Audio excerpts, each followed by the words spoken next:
সুধী দর্শক মণ্ডলী, কেমন আছেন আপনারা?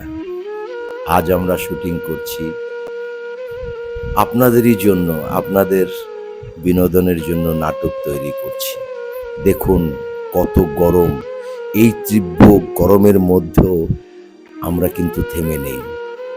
ঝড় বৃষ্টি যাই হোক, আমাদের নাটক শুটিং চলছে এবং চলবে শুধুমাত্র আপনাদের আনন্দ দেওয়ার জন্য। আপনারা আমাদের জন্য দোয়া করবেন, আমরা যেন সবসময় সুস্থ থাকি।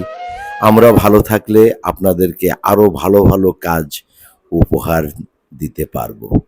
আপনাদের জন্য আমরা দোয়া করি, আপনারা ভালো থাকুন, সুস্থ থাকুন, সবসময় সাবধানে থাকুন।